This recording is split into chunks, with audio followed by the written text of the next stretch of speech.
you talk about your dad. Why do you still call yourself Junior? That is purely respect and affection.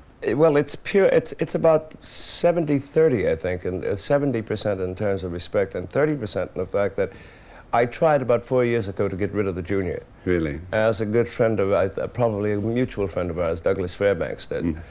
And the public would not accept Sammy Davis. Yeah. It became, I guess, for them, easier to say Sammy Davis Jr. What age were you when you joined the act?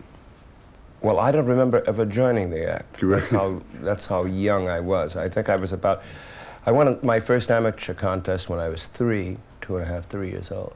And I was a working member of the act by the time I was 4. But didn't they have laws about kids working in those days? Yeah, but we snuck around. Yeah. Mel, do you have any particular memories of playing his hometown, Chicago? I mean, is that... Oh, it goes back many memories, because we played every place in Chicago. He touched on a couple of points. First of all, that when Jack Benny became so famous vis-a-vis radio and then moved to the West Coast and became a radio and motion picture favorite, there were still guys around for me to see, guys like Frank Fay, I was about to mention, you know, who was just absolutely marvelous. Yeah.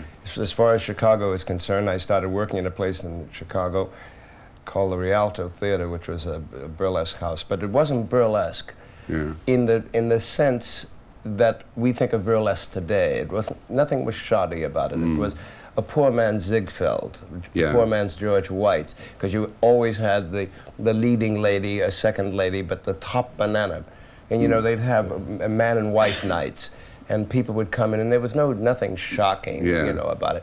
But it was a little, what we would call, at best today, it would be like David Copperfield, I think, you know, by comparison, but it would be, it was risque. Risque. Well, nothing risque, nothing gained, right? But we found... I'm glad you said that. Yeah, I know, yeah. It was a choice. Sammy, now, as I recall from a book of yours, you did an impression of John Garfield the night you got 8 curtain calls at Ciro's. Yes. Right? Yes. Was he somebody you got on well with as well? Well, I met him just before he went back to Broadway, which was subsequently did The Big Knife, and he came back out and he did Force of Evil. And it was just near the end, you know. Yeah. And he redid Golden Boy again. But I had the pleasure of being in his company a couple of times, and that whole character, that thing that they captured in the parody, sure, you know, because he played, he was the original. More of that impression you did at Ciro's. Can you remember it? Is it too long? Let me see. Sure, all of my life I've been pushed around. Nobody ever gave me a break, nobody cared about me. I was born in the gutter and I'll probably die there, but the cops will never get me. Great. Thank you. Now, Sammy, now, you went to the cinema a lot in those days. We're talking about 43, yeah? Yes, I did. And you're still one of the great film buffs of the world. Well, I love film. It's still, to me, between film and... See, films were my books, because I didn't get an education of any kind until much later in my life.